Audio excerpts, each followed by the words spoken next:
40 દિવસથી વધારે સમયથી જેલમાં બંધ એવા આમ આદમી પાર્ટીના ધારાસભ્ય ચૈતર વસાવા હવે જેલની બહાર આવવા જઈ રહ્યા છે। આવતીકાલે સવારે 10 વાગે ચૈતર વસાવા જેલની બહાર આવી રહ્યા છે। આવા સમાચાર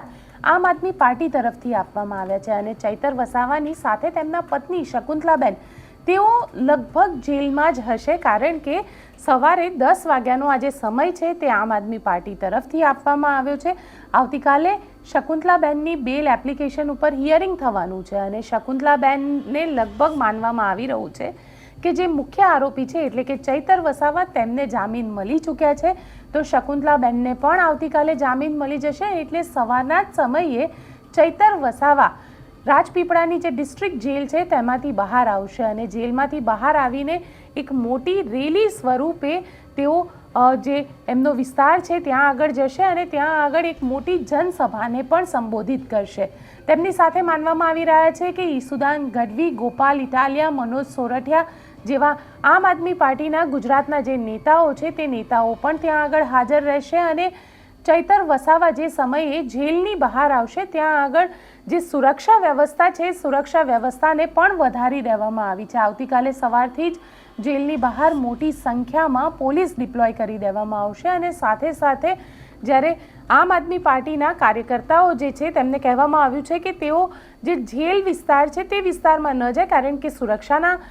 લિહાઝથી ત્યાં આગળ જવું યોગ્ય નથી, પરંતુ એટલું ચોક્કસ છે કે જે જગ્યાએ ચૈતર વસાવા જેલમાંથી બહાર નીકળીને એક મોટી જનસભાને સંબોધિત કરવાના છે તે જગ્યાએ આમ આદમી પાર્ટી પોતાનું એક શક્તિ પ્રદર્શન ચોક્કસથી બતાવશે, કારણ કે ભરૂચ લોકસભા સીટ ઉપર ઇલેક્શનને લઈને ચૈતર વસાવાના નામની ઘોષણા જે છે તે પહેલાં જ અરવિંદ કેજરીવાલે કરી દીધી છે। તેવામાં હવે આ એક શક્તિ પ્રદર્શન તરીકે પણ જોઈ શકાય, કારણ કે ચૈતર વસાવા સવારે 10 વાગે જ્યારે બહાર આવશે ત્યારબાદ લોકોને સંબોધિત કરશે, શું કહેશે તે પણ જોવાનું દિલચસ્પ રહેશે, કારણ કે જ્યારે અરવિંદ કેજરીવાલે ચૈતર વસાવાને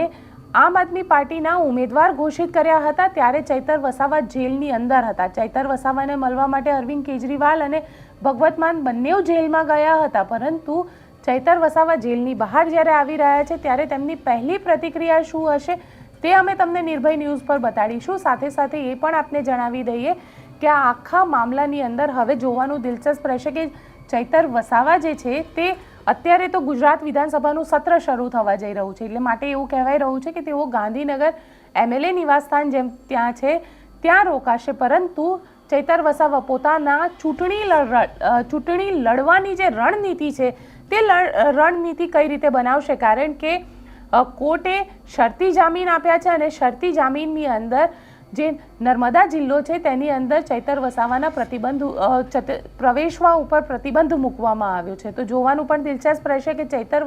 વસાવા પોતાની રણનીતિ શું બનાવશે અને તેમના પત્ની શકુંતલાબેન કે જેમના માટે થઈને ચૈતર વસાવા છેલ્લા લગભગ 5 દિવસ વધારે જેલની અંદર રહ્યા છે બેલ મળવા છતાં પણ હવે શું રણનીતિ હશે। એટલે શકુંતલાબેન પણ આવતીકાલે સાંજ સુધીમાં કહેવાય રહ્યું છે કે બહાર આવી જશે, તો શું શકુંતલાબેનને પણ શરતી જામીન મળે છે અને તેમને પણ જિલ્લાની અંદર પ્રવેશ બંધી કરવામાં આવે છે, એમને જિલ્લાની બહાર મોકલવામાં આવે છે। આ બધા ન્યૂઝ જે છે જે અપડેટ્સ છે તે અમે તમને આપતા રહીશું। જોતા રહો નિર્ભય ન્યૂઝ।